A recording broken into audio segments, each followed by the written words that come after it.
Hello everybody, this is me Quad. Today we'll be reviewing the Legacy Dreadwing. Now first and foremost, we do a little size comparison. He's compared with a War for Cybertron Deluxe figure, that being Blue Streak. And with the upcoming Prowl, I'm pretty sure this will probably be a little more relevant size-wise scaling. To bring a character that's Voyager-esque that I have right next to me at the current moment, we'll bring out the lovely Dreadwing. And then just for another leader class comparison that isn't a fucking Dinobot because they're the only big ones, here is Legacy, or not Legacy, it was King Generation Selects Galvatron. There we go.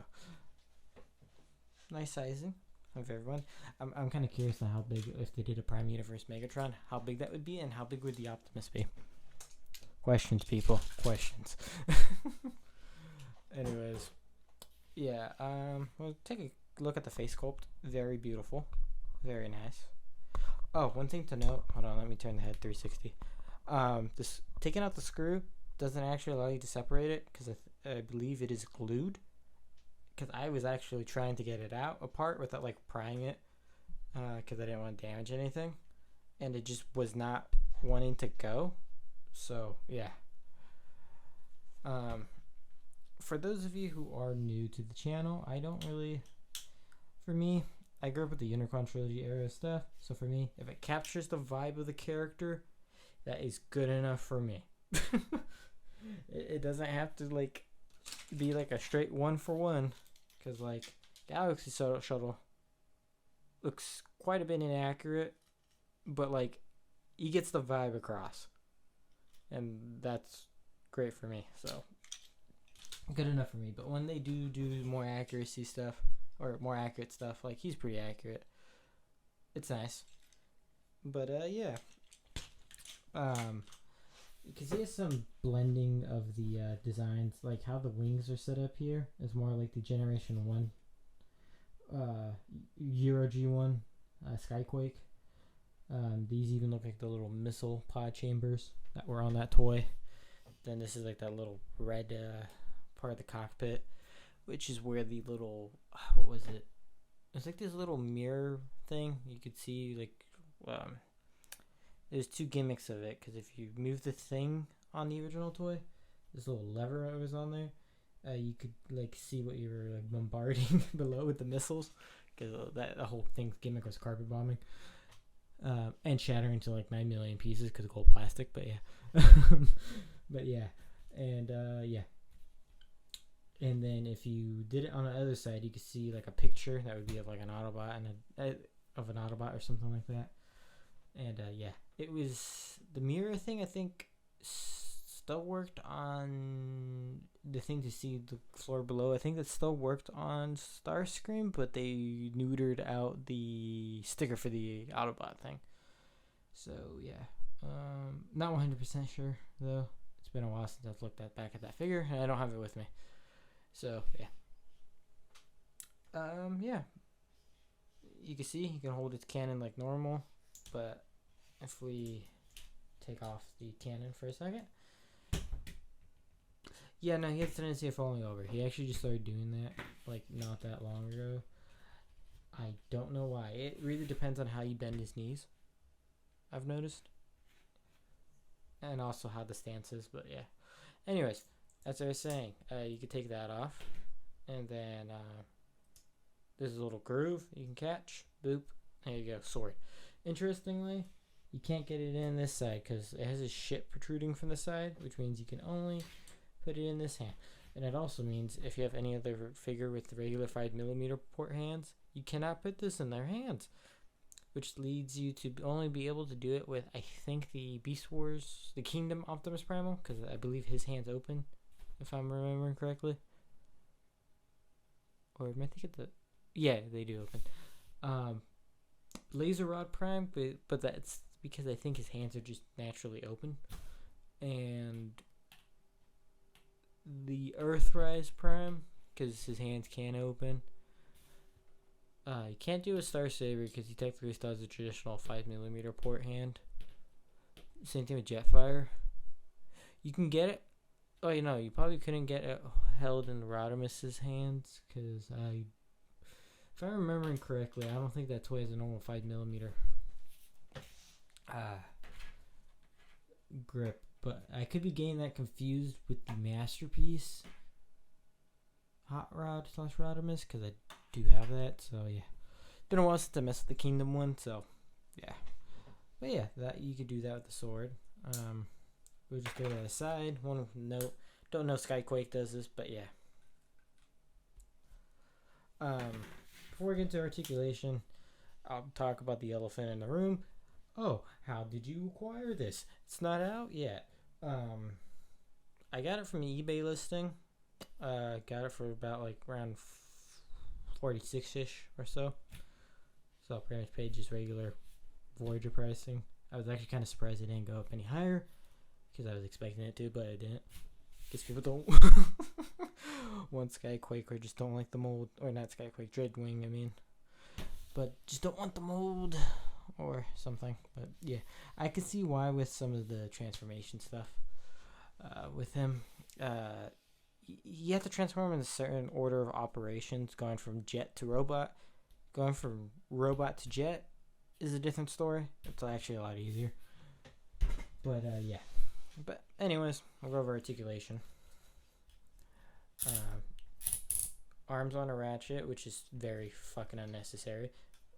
The shoulder pylons or whatever, shoulder pads. Well, yeah, it would be pads because pylons would be more sticking upwards. But the shoulder pads on a ball joint and 2 hinges, so you can move them out of the way pretty easily. I don't like that, how that's a ratchet. I feel like it was very unnecessary. Like, it's softer ratchet than the... man. Okay, this disassembled right here, which means I'm going to have to reassemble it. And I am not doing that shit on camera. Yeah, it just happened to the other side as well. So, we'll be right back real quick. I'll fix that. Let me know if that's an issue on fucking Skyquake, because I don't know if that's just because this may have been a factory reject or not. But if that was an issue also on Skyquake, then yeah, I just don't know what to say. But yeah, anyways, we'll be right back. Okay, so we are back. Everything's tapped back in. All that fun shit. He has a mushroom peg, which it's kind of hard to get rotation. At least on mine's because it's not like tight, but it's not loose.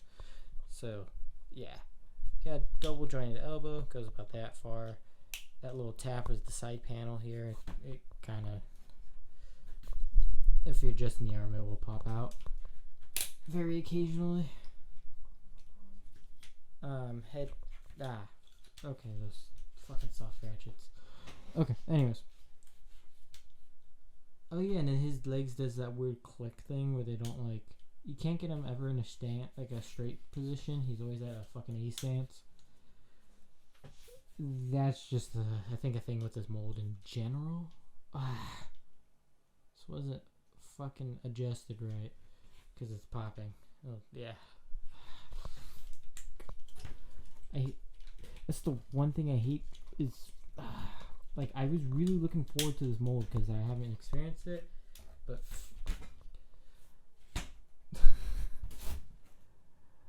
I freaking hate it. Okay, we're gonna fix this again, so I will be right back again. Okay, we are back, and yeah, no, I still haven't fixed it. We're gonna try and fix this on camera.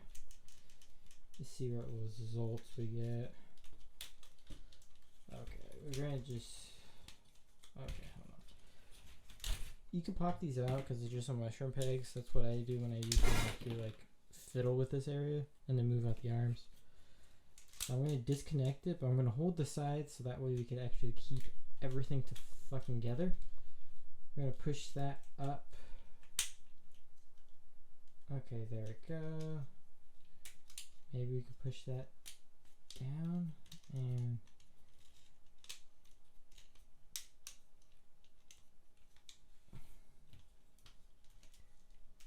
get this together. Shit. There we go. Okay. I think we... No, it's still popping. You see, because you want this flush like this, but it's not doing doing that. Yeah, it'll pop. Like when you slightly fucking move it. And then you get that fucking gap. It's... Okay, it's because of the fucking landing gear right here. Because it won't go in flush when you bend this thing. Because it wants to move the fucking cockpit, which has seats in there. Which fucking unnecessary. Like, if they literally just redesigned this whole fucking cockpit... Yeah. It wouldn't be an issue. Almost reminds me of how Prime Arachnid was kind of compromised because of the fucking cockpit. Not as annoying as that, because that just straight up ruined that figure. But this makes what would have been a really great figure kind of poopy. But in all honesty, it's just it really fucking irritates me having to adjust that backpack. Wrong side. And then having to readjust it again. It's just annoying. Like, I shouldn't have to do that, and yet here we are. Okay, let's get that back. Okay. It also depends how far forward you have this piece here, because if it's too far forward, then you're not going to get it in, and it's going to be a pain in the ass. There's a whole lot of variables. We're going to push this back in, like so. Perfect. Okay, we're back in business. We got a waist swivel. Leg goes up about that far. Goes back about that far. Double jointed knees. Pretty sweet. And then get your wrist swivels. Oh yeah, and then your head's on a ball joint. Looks up that far, looks down. You can't really get side to side, but you can get some decent poses. And then there is an ankle rocker, so you got that going for you. But yeah. Okay.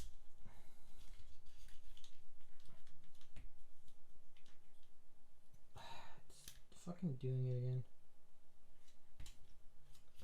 That's the one thing I hate about this, at least this Dreadwing. It could be an issue exclusively to my Dreadwing. But again, I don't have the Skyquake, and it seems more like a fucking engineering problem rather than a normal problem. Rather than just, oh, the QC issue. But yeah, no, it's still doing it. Okay, I got it fixed, finally. But yeah, no, this thing can be fucking annoying.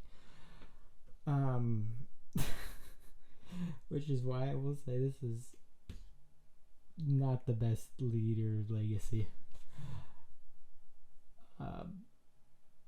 The transformation and also just the fiddliness of the robot mode fucking bugs me. He looks fucking great. I'm still getting fucking Skyquake, and if they do Machine War Starscream and the G1 Skyquake, I'll get it because it looks great. This mold looks good. It's just kind of dog shit. We'll go into transformation, which will unironically be less painful than I want to fall apart in robot mode. But yeah, like I think if they just redesign this whole cockpit area, especially for the related retools, the non-Prime Universe ones, this will be a better figure in the end. Because it's that cockpit. I'm always fighting with this. And you'll see in jet mode where the paint from this, like the lack of clearance it has with it, how it scrapes off. So yeah, we're gonna get transformation. Okay, so we're gonna do transformation now. I have the camera a little wider back so that way we can kind of see everything that's going on. And yeah, so we're just gonna take the gun, throw it aside. Alright, we're gonna move these, disconnect that piece. Excellent. Pull that out, get all that. That's from the scratching from trying to get everything lined up there. Real genius design there, boys. Next, you want to move these pieces up. And then just move the waist sideways for now, so that way we can get these wings up. You want to get the arms up like this, just so they're out of the way. We're going to move the wing pieces. This is going to rotate like so. We'll adjust everything there in a second, because I want to get these arms taken care of first. So you open that panel, you fold that in, boop. But then you use the double hinge, so that way it's folded like that,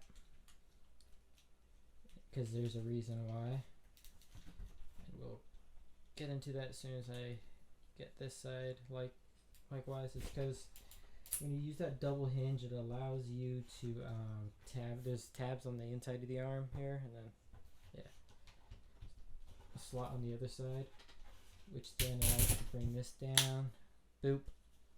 And then once you got that down and in, you're good.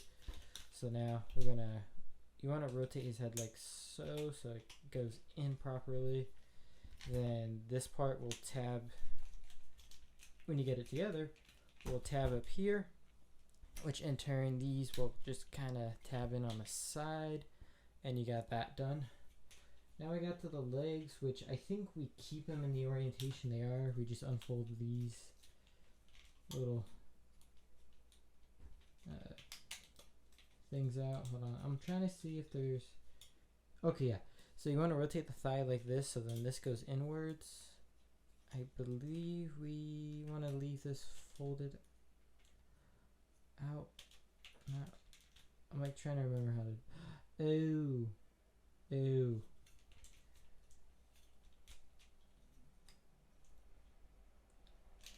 Okay, I think I actually need to turn this the other way, the waist the other way, which, doing the things I did in the order of operations may make that harder. I just want to make sure if this is actually the right way I'm supposed to be doing this. Yeah, okay, yeah, it is. Okay, so just put the arms back how we had them, just re-tab this back section, and now we're good. Okay, so you want to make sure this the inside part of the leg is like that, and so that way we can get this folded in like so, like that. There's a tab right there that will peg into this slot right here, so that tab will peg right into there. We'll tab that in. There's another tab right here, tab right there. There we go. We will do the second verse same as the first.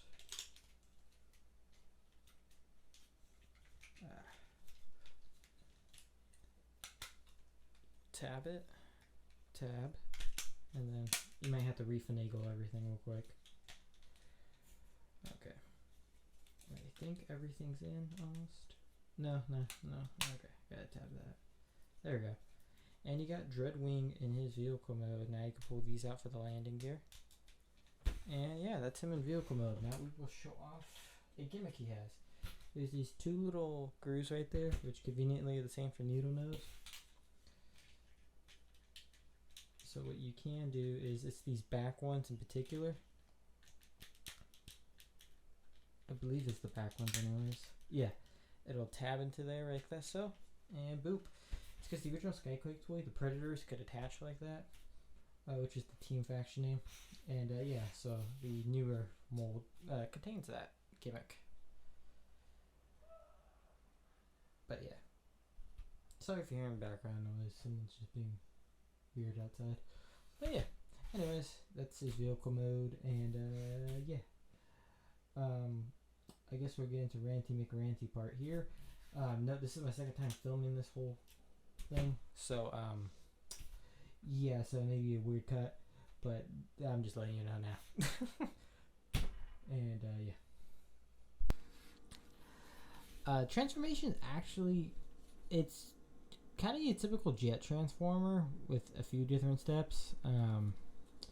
It's very Machine Wars in like the front part right here, and then as soon as you get to like this section where the shoulder pads and the nose cone is, it's very Prime. It's a nice blend of the designs together in vehicle mode. Very nice indeed. And I'm looking forward to the future repaints. But yeah. Would I recommend this mold? My answer is no. Because at the end of the day, there's other leader class figures I would recommend. The Galvatron, for instance, I would recommend that mold. The Laser Rod mold, although that has problems. Blitzwing, love Blitzwing. I can recommend any of the Dinobots. And yeah, there's just better leaders. I've heard Dragon Megatron's better than this dude. I have yet to see because I don't have it yet. Because right now I am trying to get some stuff before they get expensive. And then also just other life stuff. I haven't been buying as much. So, yeah. But that said, nice to have him. Can't wait to get Skyquake whenever I do. And yeah, I don't know if you heard that though. The car is screeching outside. Don't know if that would do. Don't know why though, because it's like that sounded like someone was like doing a fucking turn really quickly, and like it wasn't like okay, because I guess where I'm at, I'm near like a corner of a street, but not near it. Or I'm near a corner, but I'm not at the corner. I guess if that makes any sense. Because I'm like in an apartment that's like a little down further, but like I walk not even 5 minutes, like a minute, and I'm at the corner. But like yeah, the noise is coming from the other side of the street, which is fucking weird. The only thing I could presume is somebody was turning right to go into like another block. But yeah, I probably just got out of this whole conversation. But yeah, I can't really recommend him. It's a hard one. Because there's things I like about this, but then the fucking robot mode. That robot mode gets me every fucking time. Anyways, this is me, Qua here, signing out. You guys have a good one. Peace.